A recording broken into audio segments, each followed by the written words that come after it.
Then what, genius? Circulation, says Joel. Check for a pulse.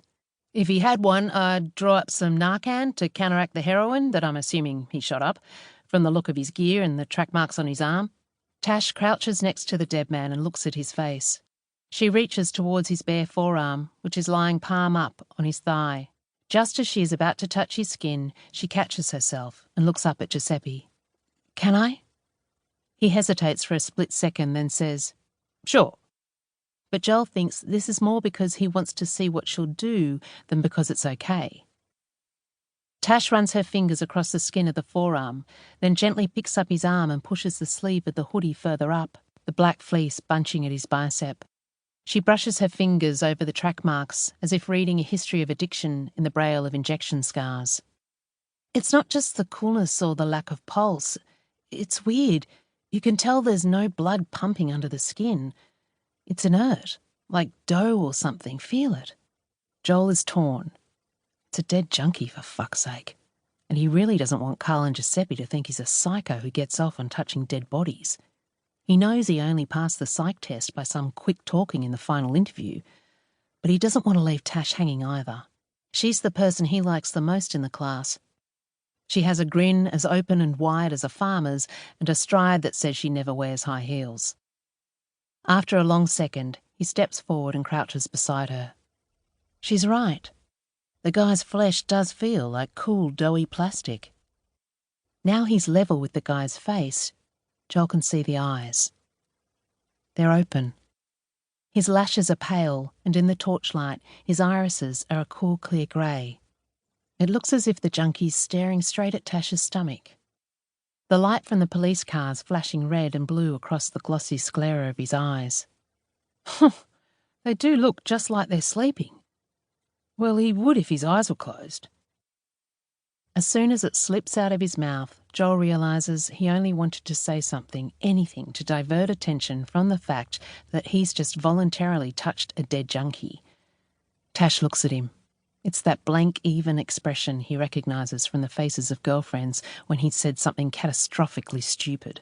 He never fully grasps the issue with what he said, but he does know that it heralds a breakup, usually within the week. Tash stands up, leaving him crouched there with the corpse. Not all dead people, she says to Joel's back.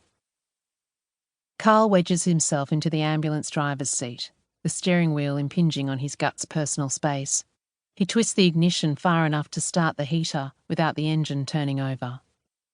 So, Grasshopper, what's your takeaway from that experience? Joel clenches his fists on his thighs as potential answers crowd into his head. The effectiveness of Narcan is time-dependent. Shooting up alone in an isolated environment is inadvisable. That he's inexplicably offended the girl he's interested in. Death is part of the job. It's his best guess at what Carl wants him to say. He tries to deliver it as a statement, but hears his voice rise to the final syllable. That was a gentle introduction for a first DOA. No blood, no insides on the outside, no kids or animals. Carl checks to make sure Joel is listening.